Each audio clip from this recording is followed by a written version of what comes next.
Check this out.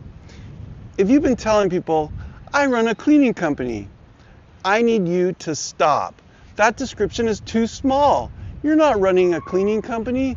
You're building a platform, a marketplace, a bridge between clients who want to trust someone and cleaners who want to be trusted.